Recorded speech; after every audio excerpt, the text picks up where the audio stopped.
This is VSiN, the sports betting network. This is Money Moves on VSiN, the sports betting network. Happy Thursday, everyone. Let's have some fun as we welcome you into Money Moves on VSiN, the sports betting network. Stormy, Buonantony, Jonathan Von Tobel with you, holding it down for the next 2 hours. We are live in downtown Las Vegas, Circa Resort and Casino. Loaded show, as always, on a Thursday. Coming up in 30 minutes, we'll have RotoWire's Jeff Erickson on the show, talk through some NFL props. Then at noon Pacific, 3 Eastern, Chris K, college football analyst over at Unabated, going to talk through a handful of college football props as well. We'll also have professional bettor Chris Massaro at 3:30 Eastern. Some picks for tonight and the weekend ahead. We got Thursday night football on deck. It's going to be great. Although I did want to start off the show by letting you know, I think I might have had to retire from my Champions League in soccer betting after yesterday. I couldn't even get beginner's luck. Yeah, Real Madrid ended up losing that game 2-1, I believe was the final, and that went to PSG yesterday, despite some of the issues that PSG was having in terms of personnel. Hey, man, not going to win them all. Don't give it up, okay?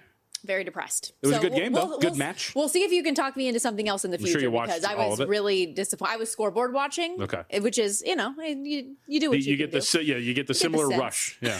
That said, we have so much that we're going to get into throughout the course of the show today. So let's set the table like we always do. I don't think any soccer with the rundown. It's time for the top headlines and topics of the day. This is the Rundown.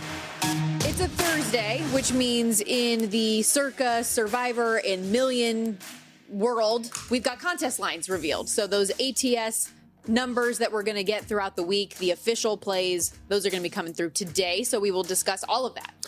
Yeah, this is going to be a week that I think from a Survivor standpoint, of the weeks we have seen, I am the most interested in. We have a tried and true option that has emerged because of the injuries for the San Francisco 40s tonight in the Los Angeles Rams that maybe had not been as popular given some of the original projections. You've got some very big favorites like the Lions. Mm-hmm. You've got a team in the Colts that is taking on a lowly opponent like the Raiders. There's so many different options. You have what I believe to be a fragile favorite that might be the number one overall pick when you're talking about most selected, which is the Arizona Cardinals. So Survivor this week, I'm very interested to see how these entries are going to shake out, and maybe I will convince you to make a selection tonight. Especially since we haven't seen any mayhem yet. Everyone was talking last week about how tough it looked on the surface, but the top 5 Survivor picks all ended up getting through. If you got through, we all talked about how difficult this week looked. So what ultimately will it be? And will we get some carnage for the first time? We'll have to wait and see. It's also in Major League Baseball postseason world, win or go home day. We have 3 winner-take-all MLB playoff games. That is tied for the most elimination games in a single day in baseball history. Tigers, Guardians, Padres, Cubs, Red Sox, Yankees, all on deck. And how about the nightcap in the Bronx, JVT? We got 2 rookie pitchers getting to start here with Connolly Early making his debut in July, and Cameron Schlittler debuted less than a month ago. Season on the line, and we got 2 kids that can't even rent a car yet. Yeah, the Yankees one, I hate to admit, and Chris Massaro's a big Boston guy, so we'll talk to him about this coming up. But the Yankees-Red Sox series has been pretty fun for the most part. Yesterday was a really good game, so I'm very interested to see if this is going to be that tight, well-pitched game that we've kind of seen early on in this series. Schlittler has had moments where he's looked really good throughout this season. But $1.56, as you mentioned, I know he's facing another fresh young kid here, but $1.56 a kid making his first postseason start is a very interesting price. We'll get into all that in about 15 minutes, but we're going to start with some California love. Week 5 in the NFL kicks off tonight. I did. You mentioned it. 49ers, Los Angeles Rams going head-to-head. No love lost between these two in a division clash. This line has shot up like crazy in favor of the home Rams. On Sunday afternoon, they were favored by 3. By Monday morning, we were up to 5.5. As more injury news came out throughout the week, we were 6.5, 7. Game day, we are all the way out to Rams minus 8.5, even seeing a 9 here at Circa where we're broadcasting from. And listen, for the 49ers, you mentioned they have a lot of injury issues. Brock Purdy is out, so Mac Jones back as QB1 today. In an already bare wide receiver room, no Ricky Pearsall, no Juwan Jennings. So with the Brandon Ayuk element of this too, you're down your 3 top pass-catching options. No George Kittle as well. Their left guard is on injured reserve, and their best defensive player is shut down for the season. And don't forget about some of the rotational guys too, where Absolutely. You have Bradley Beal. We got basketball in the mind. Preseason started today. I know, another injury popping up. Yes, Josh Hart got hurt today out there in Abu Dhabi. Robert Beal along the defensive line, CJ West, another wide receiver, Jordan Watkins. Like, this has been a laundry list of bodies that are now going to miss this game for the San Francisco 49ers. So you understand why we're up to 8.5, some spots 9. The question just becomes, I mean, where does this offense come from? How is it constructed against a front seven that is arguably among the best in the National Football League right now? I just wonder if perhaps because of how close, I mean, even last year, I remember that Thursday Night Football Week 15 game that was the rock fight, weird 12-6 game. Yep. And that at that point, San Francisco had been depleted as well, and the Rams were going to be playoff bound, yet it was still a close game. I wonder if at 8.5, maybe we got a little bit too high. I have no interest in playing the spread in this game with the way that it has creeped up to this point. I think that the Rams are a very fair teaser leg, depending on the number that you get here. I played it at 7.5 earlier, but at 8.5, you're still getting through the 3, which I think is extremely valuable on the Rams in this spot. So there are a handful of ways to do it. These injuries, by the way, brought to you by Spot Odds. And if you haven't checked them out before, professional sports bettors like Billy Waters and world-class bookmakers all use them. Spot Odds, use the tool the pros use at spotodds.com. Our code VSiN, VSIN, will give you a special discount right now on the Rams side. Rob Haverstein, doubtful. Tyler Higbee, doubtful as well. So there are a couple injuries on the other side, but obviously nowhere near to the Elmer's glue, like trying to put together a roster like the 49ers. Yeah, and I would assume, I don't want to speak for anybody behind the counter here, but you mentioned teasers. I think there's probably a reason why a spot like Circa's up to 9. Because, you want to kind of avoid that on a 6-point teaser. Now you're teasing that down to 3. So I think it's probably a little bit of teaser protection if you're here at Circa.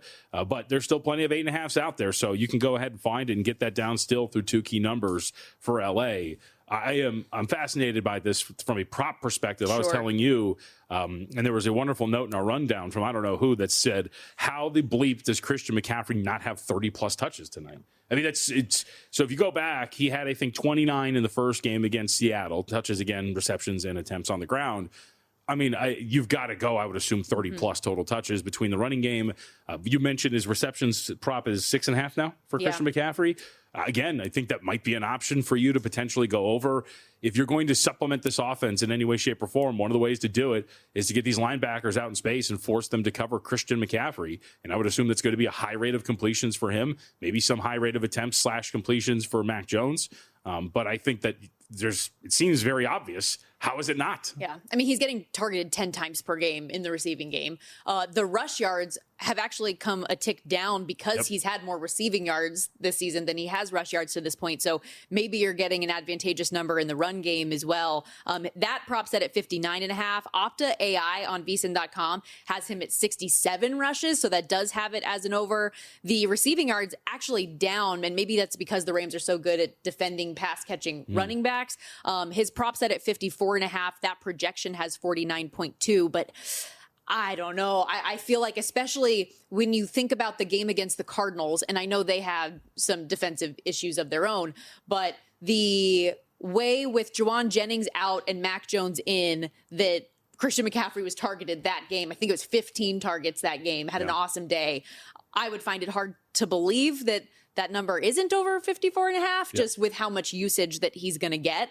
If you do want to take a look at any of those Opta AI projections, by the way, you go to VSiN.com, the sports tab, pick NFL. You'll see our NFL prop analyzer and the Opta AI tool as just some available options for you. But the rush attempts number 15.5, longest rush 14.5, the receptions, as you mentioned, 6.5, and the receiving yards total 54.5. Yeah, and if it matters to you in any way, shape, or form either, by DVOA standards, this is the 24th ranked defense, the Rams, that is, in terms of defending running backs out of the backfield in terms of receptions. So maybe that is going to give you a little bit of a tick there. Obviously, with the projections, pretty in line with the market at 6.8. When you look at 6.5 shaded to the over, you're right there in terms of where the projections are at. So I don't know where else. If it's not going to be him with a backup quarterback, who else is going to help you get some semblance of offense going here? Yeah, I mean, Kendrick Bourne had 3 drops last week. Is it Demarcus Robinson that you're going to ask to step up? Is it the tight ends? I know Jake Tonjes he's gone over his props the last, I think, 2 of the last 3 weeks. 3 of 4 he's gone over his numbers. So maybe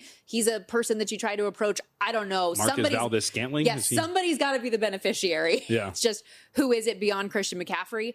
On the Rams side of things, Puka Nacua has had unreal numbers this year, leads the NFL in catches, actually tied for the most catches through 4 games in NFL history, leads the league in targets, has the edge on the next closest receiver in receiving yards by more than 100.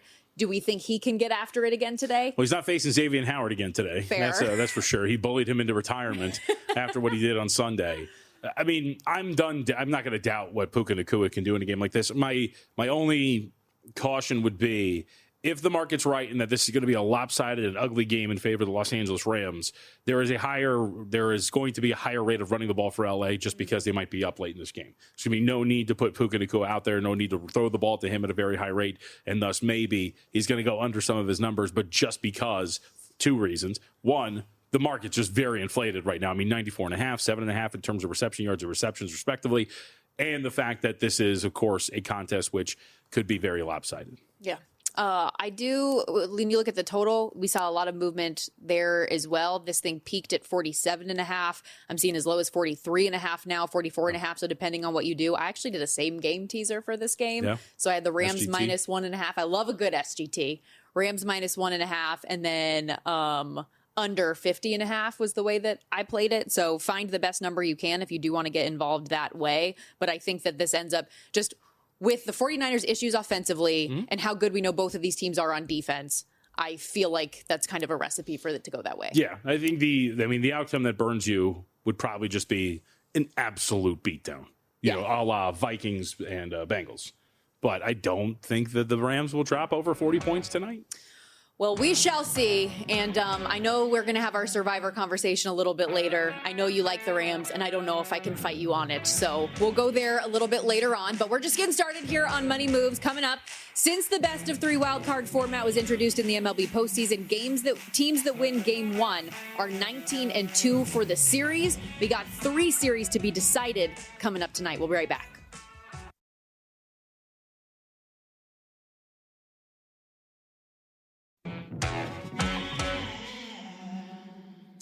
You're watching Money Moves here on VSiN, the sports betting network.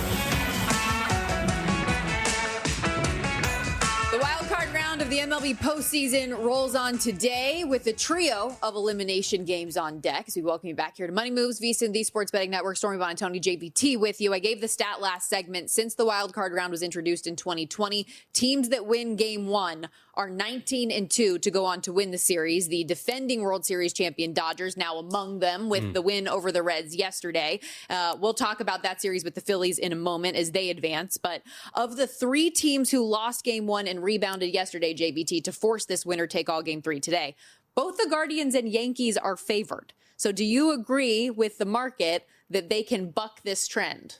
I mean, for the Yankees, yeah, they have the more consistent offense, I would say, although it hasn't really shown entirely in the series.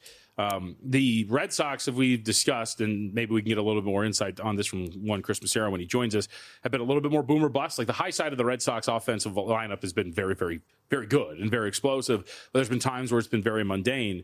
So one would assume that that's going to hold out. I like Schlittler a little bit more. I've seen from what I've seen from him too. I think that's going to be something that works in that favor. They're obviously the biggest favorite, so that ties into what you're thinking at this point right now. The caveat is, at this point, it's the obvious one, which is this Yankees bullpen is not particularly great. And so if it rears its ugly head again, what is that going to be? And we still just don't really know that much about early. When you look at some of the numbers, only 19 1/3 in 2025. You mentioned, I think it was, late July or something like that. We first saw him. 2.33 ERA is great. 0.9 fielding independent is great. But again, a very small sample size. Don't know too much about him outside of what we've seen here in the majors. So lean really strongly toward the New York Yankees, but with the bullpen, it's always hard to lay like a price like that with $1.58, knowing that at any point the worst bullpen in the postseason could rear its ugly head and burn you. And I mean, both of these bullpens too have got to be really tired, and you wonder how long you're going to have the young guys go too. I think there's a lot of layers to that. They 24 and 23 years old. Early made his way into the lineup after the Lucas Giolito injury, but have not seen much of him. Just 5 appearances in the MLB to this point. This series has been a little bit weird because Game 1, you have that situation where the Yankees load the bases, no outs, and then can't do anything with it. Probably should have won that game. And then last night, probably could have gone the other way several times as well. And yet we're here 1-1 with the team that could have or should have won the other game didn't. Yeah. I mean, either way, through 2 games, I think the flag you raised for New York is the fact that in game 2, they were 1 for 7 with runners in scoring position.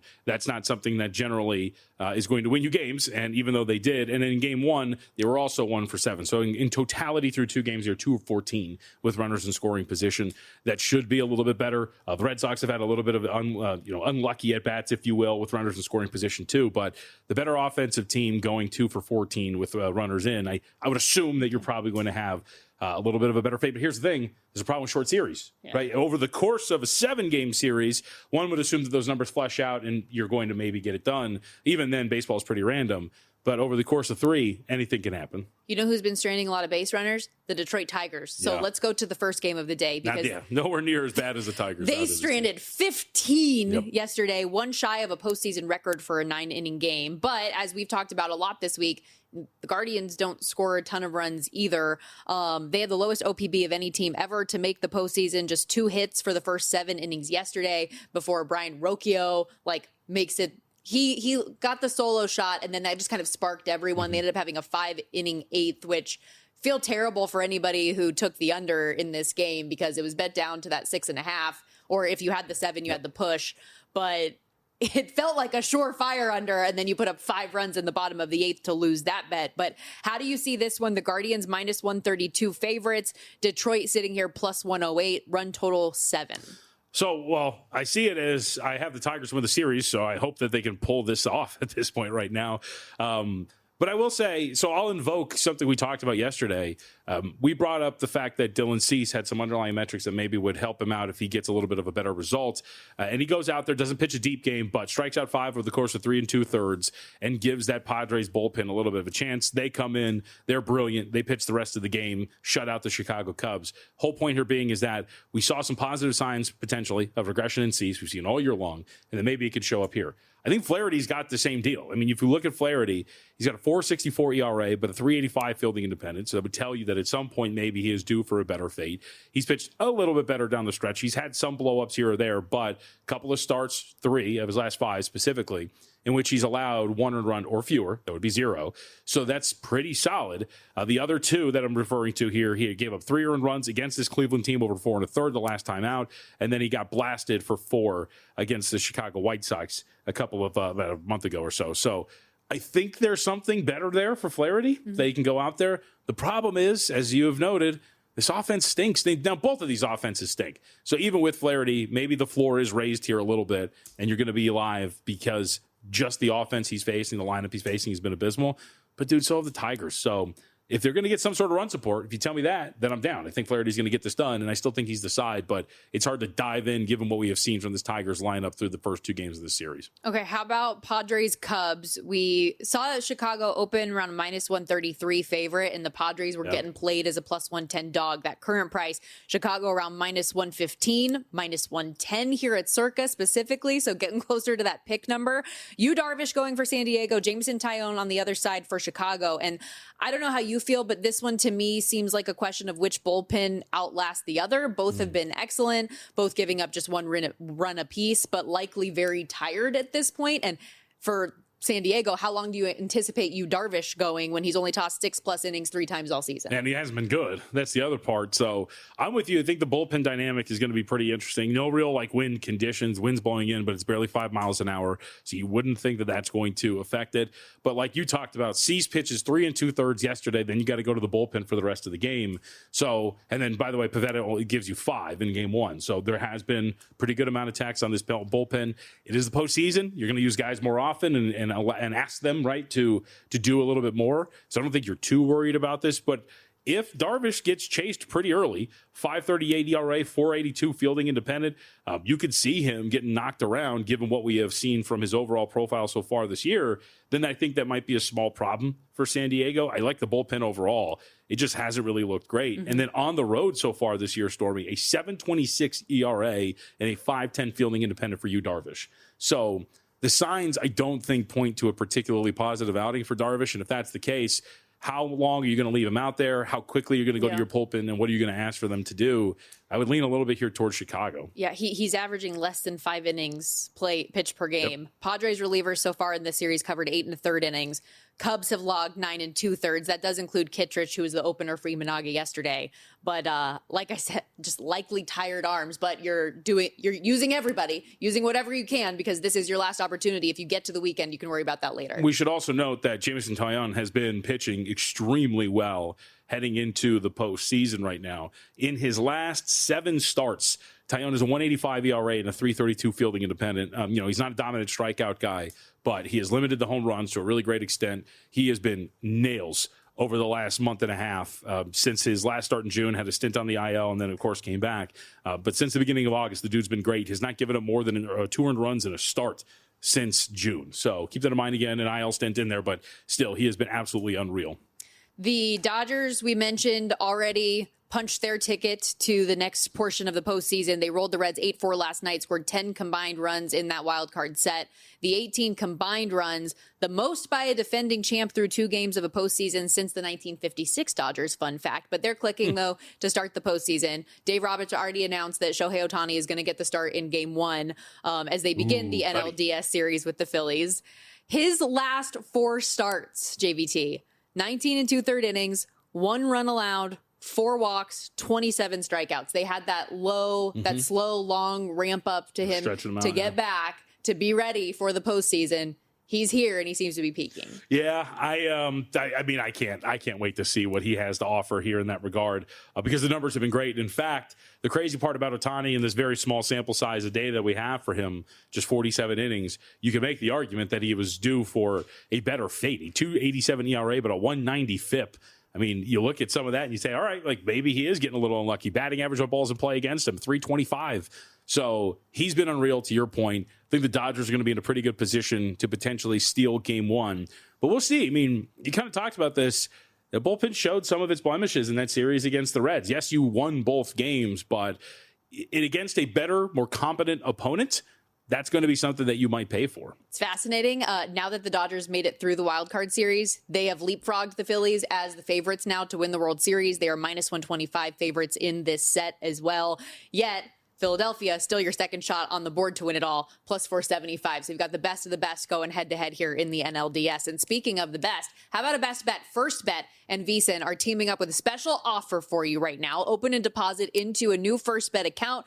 Get up to $250 in a sign-up bonus when you use our promo code VSiN250. Then place $100 in wagers your first 30 days. That'll unlock a full year of VSiN Pro for you, $240 value there. If you're already a subscriber, don't worry. We're going to extend your subscription for another full year. The offer does end this Sunday, October 5th, so don't wait. Claim the offer. Use our promo code VSiN250. Sign up in the First Bet app or at firstbet.com. It's the number one stbet.com. Promo code VSiN250. Jeff Erickson joins us coming up next, talking through some props for tonight and Thursday Night Football and Week 5.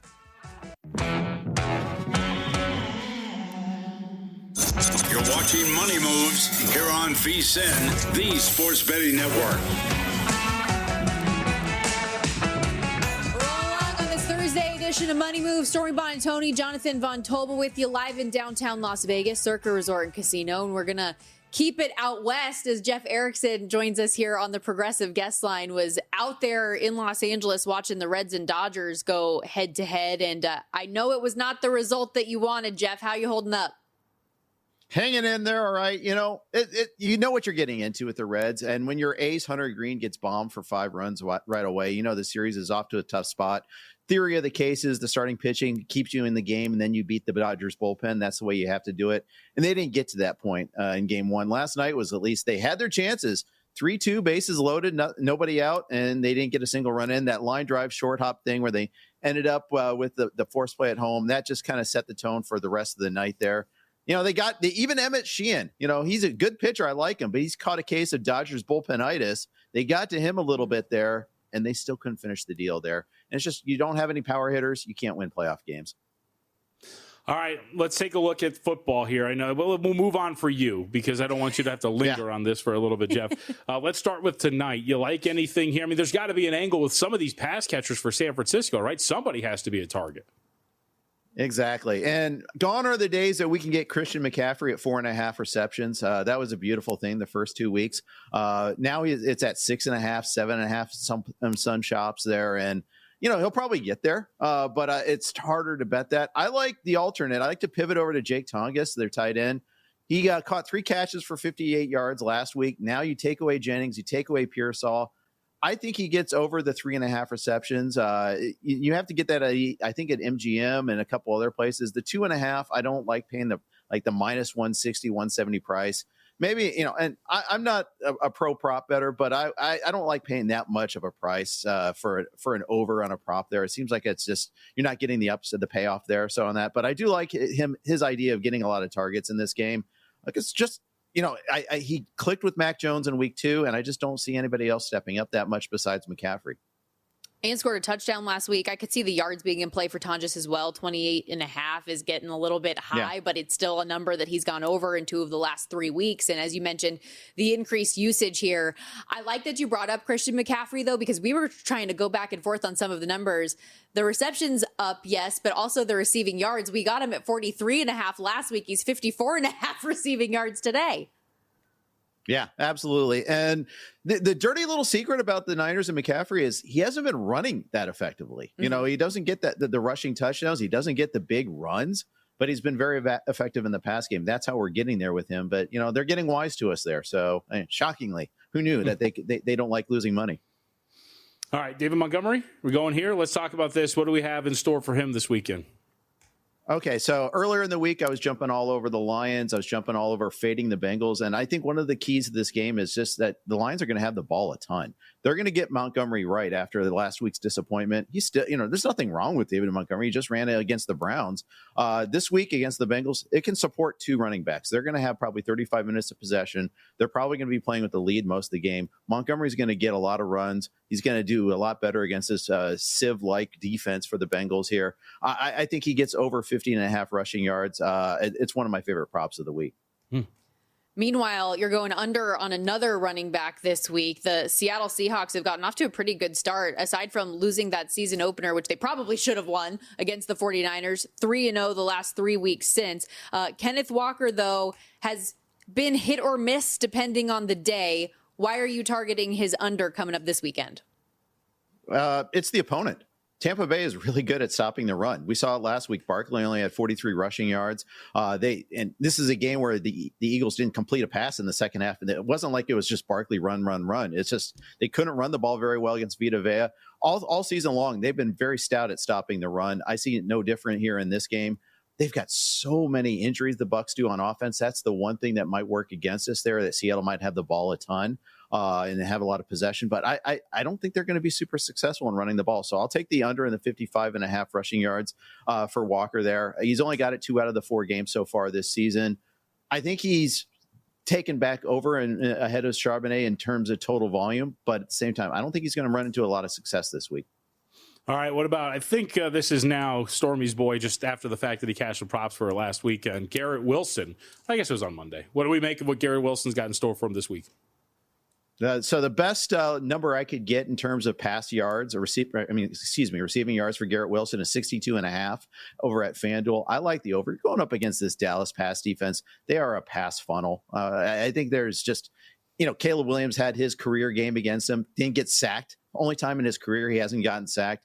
Justin Fields is not someone I really want to be betting on all the time, but Garrett Wilson's awesome. I mean, we saw that touchdown he had against Miami. And granted, it was garbage time, but still roofed the corner in that one there. The Dallas corners are awful. I think that Garrett Wilson should have a pretty big game. It's the only game in town, too. That's the other thing we like about that there. So sneaky, high-scoring game, and I want to be on Wilson props. I probably want to be on Breece Hall props as well, though you have to pay a little bit of a higher price on him. Yeah, it's a good point. Probably opportunity week after week for any offense that's facing this Dallas defense based on what we've seen early on. But yes, I think it's fair to say Garrett Wilson is my guy because I have him over 1,500 receiving yards for the season as well that I'm sweating out. But week to week, yes, he's been going over these numbers, even if it has been a little garbage timey like we saw this past Monday night. How about Jordan Mason? So another prop that you were looking at this week, no Aaron Jones in the backfield anymore for the Vikings, but Jordan Mason, 23 yards each of his last 2 games, and you're targeting an under in this spot as well. Yeah, going against this Cleveland Browns run defense. I know Myles Garrett missed practice yesterday, but I think he'll be fine for this game overall. No one has run the ball very well against the Cleveland Browns. The one guy that get hit and over was Gibbs. We saw last week, but Montgomery had a miserable time. Derrick Henry had a horrible time against the Browns. Chase Brown, as we know, because he's had a horrible game every game so far, unfortunately, for the Bengals in terms of running the ball.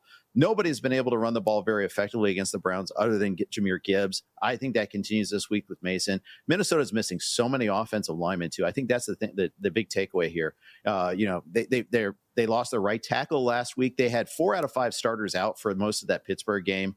I think it's going to be tough sledding against the Browns defense that hasn't allowed 300 yards, total yards against any one of their opponents. And they faced the Bengals with Joe Burrow. They faced the Ravens. They faced the Packers. And then last week, the Lions. In every single game, their defense has not been the problem. It's just that their offense and their special teams puts them in so many terrible spots. And forgive me, JVT, that was the wrong number. 57 yards for Jordan Mason last week in lieu of Aaron Jones. Not forgiven.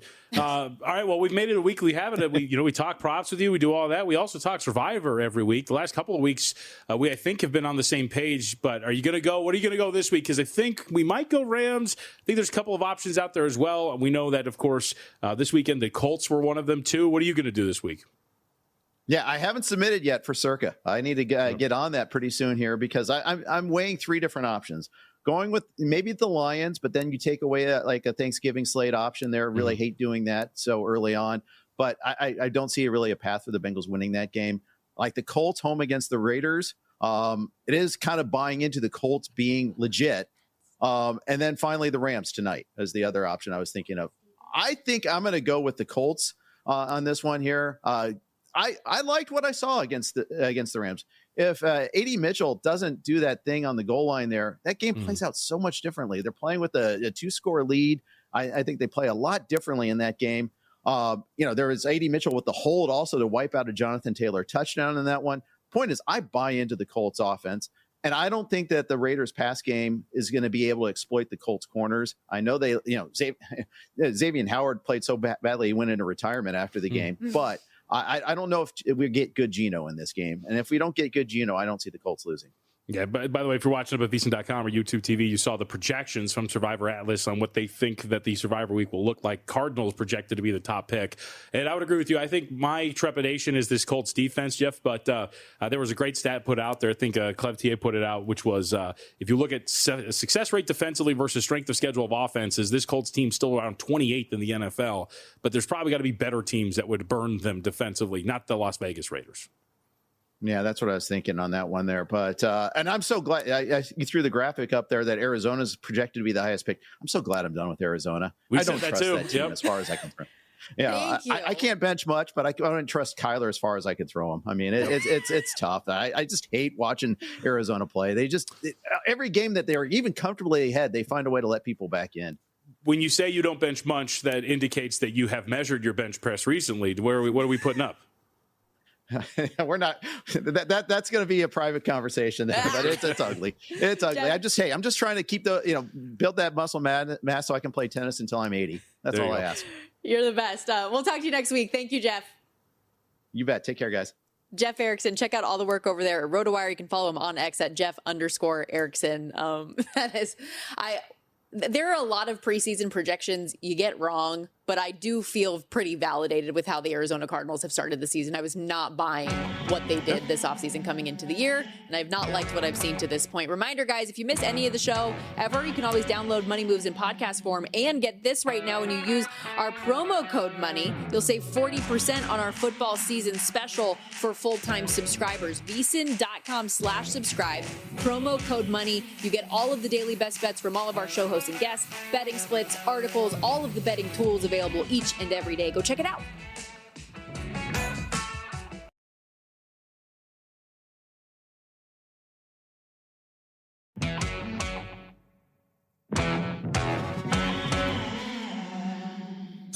You're watching Money Moves here on VSiN, the Sports Betting Network.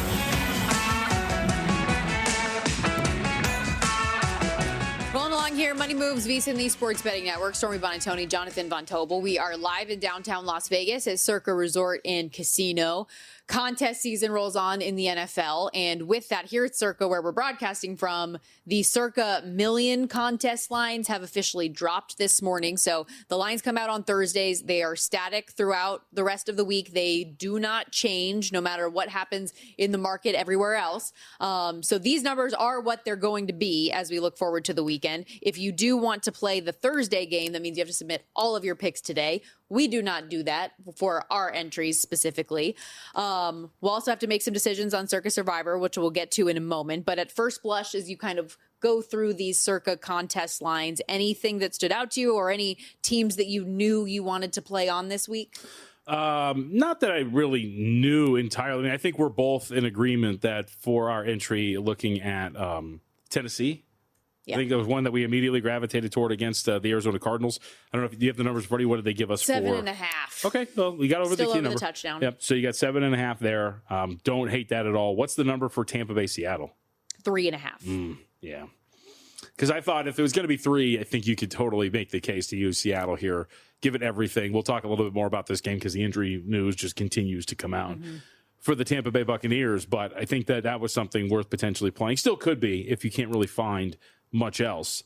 I mean, outside of that, Indy and Las Vegas, what'd you get there? 6.5, 7? 7. Yep.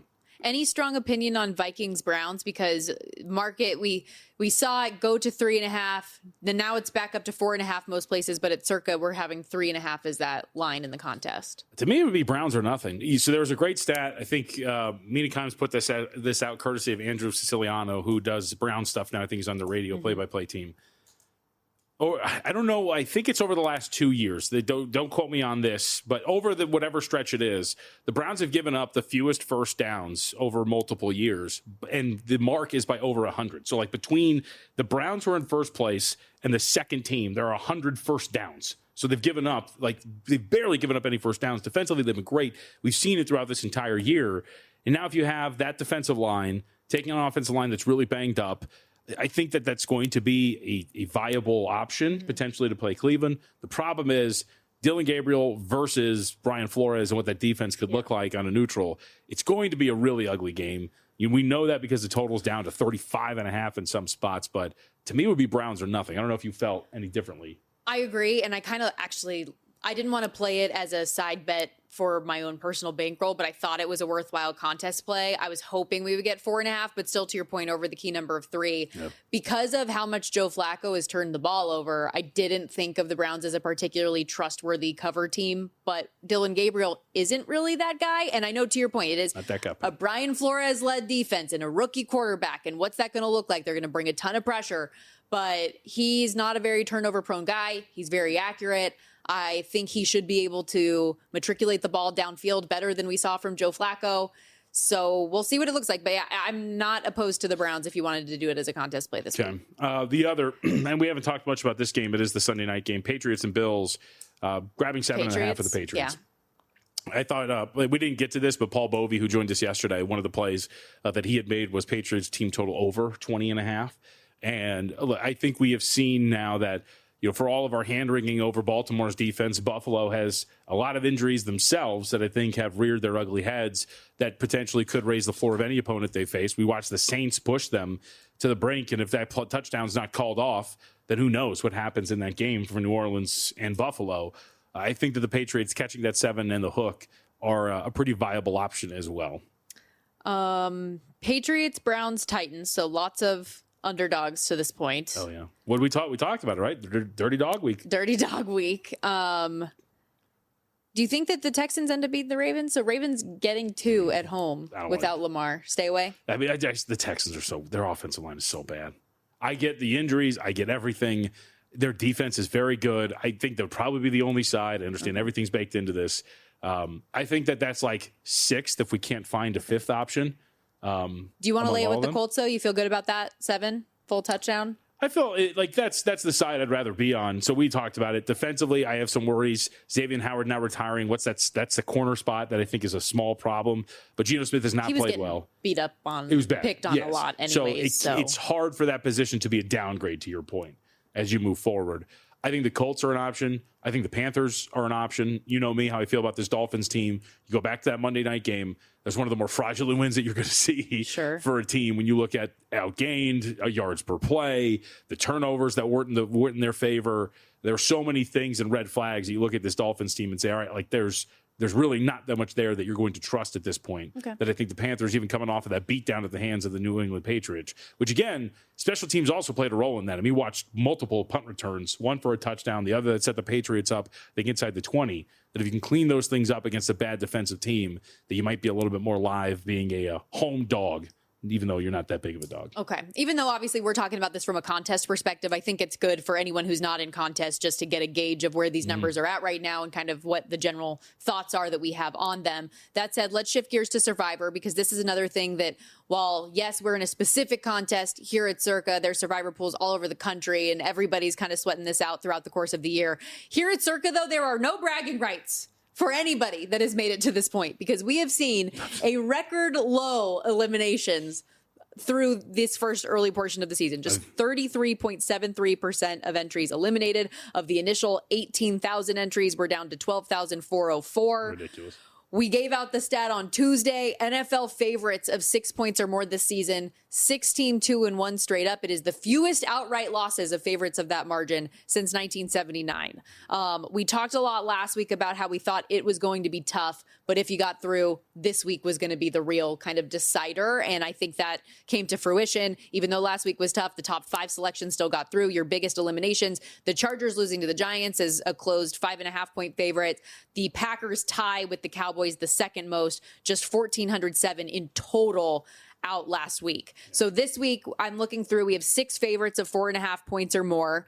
2 of those are primetime division games, one of which being tonight with the San Francisco 49ers and Rams. Rams big favorites against the depleted San Francisco 49ers. Patriots, Bills that we just talked about as well. Buffalo, a lot of people used them last week. They were the most selected team used. How much will they be used in this spot against a Patriots team that, as we just talked about, a little plucky right now? The offense is starting to click. The Lions, the biggest favorite of the weekend at 10.5, but they're on the road at Cincinnati. Probably want to save them because they play on both Thanksgiving and Christmas. Well, as Jeff Erickson just told us, and we agree, we're glad that we got Arizona out of the way. Yeah. Because according to Survivor Atlas, that's going to be the top projected selection. So I think our options are, there's a few ways we could roll here. There's obviously Detroit, who's projected to be the 3rd selection. There's the Rams, who are going to play later tonight. Those are the 2. Indianapolis as well, I think, are the 3 that you're really considering at this point, especially with somebody in our shoes. We've already used Arizona, and I don't think that we want to roll out Minnesota with as entrants who have one silver bullet, at least in this context. If you had multiple entries, then maybe birding one of the Minnesota Vikings could potentially be an option, but given our situation, not the case. So the argument here is a couple of things. For Los Angeles, if you look at projected spreads moving forward, there is going to be a better spot, if you will, that would be coming off of a bye at home against the New Orleans Saints. They would be a pretty big favorite there against New Orleans. Obviously, a pretty favorable situation to be in there. The argument against it, or at least not worrying about that, would be the same week Green Bay is at home against Carolina. They should be a very big favorite there. Now, Green Bay does play on Thanksgiving, but it's at Detroit as currently projected. I would assume that we don't want to use Green Bay on Thanksgiving, and they don't play on Christmas. So I'd assume that you circle Green Bay to use either week 6 against Cincinnati or week 9 against Carolina. So I don't think you're worried too much about that. So I think that when you look at this, a path could potentially be the Rams to use this week, and then moving forward, we'll see what happens from there, or Indianapolis. But I don't know, man. Indy's defensive numbers, I think, are a little worrisome. I think they're a very good offensive team, but there's going to be some of these spots where against some teams with some good skill position talent, which I think the Raiders do have, that they might get burned. And I have this feeling we're going to be watching Indianapolis this weekend in a little bit of more of a slugfest than people originally thought. But what do you think? And based on, to your point, though, earlier, the future value on them and maybe that game against the Tennessee Titans that's coming up in 3 weeks, if maybe their defensive issues figure themselves out a little bit over the coming weeks. I hate the idea of picking against the 49ers. Obviously, that is my team. But for all of the talk over the last handful of years of the edge that the edge that Kyle Shanahan has had against Sean McVay, the Rams have won 3 straight in this series, swept last year. They're 3-1 straight up and ATS this season. Should be 4-0. Obviously, they lose on the crazy blocked field goal to the Eagles, but I think they win this game against a depleted 49ers team. I wouldn't fight you on it. Yeah, and to the point of the Rams as well, like, don't you want to save them for New Orleans? I already mentioned Green Bay against Carolina. Chargers have the Titans that week as well, so there's a couple of options that week if you wanted to, look ahead to week 9 and not burn the Rams. So think about it. I think we use it tonight. All right. You'll pull the trigger. Don't worry. We'll discuss more. Chris Massaro joins us to kick off hour 2. Next, professional bettor. I believe he is thinking similarly to the two of us.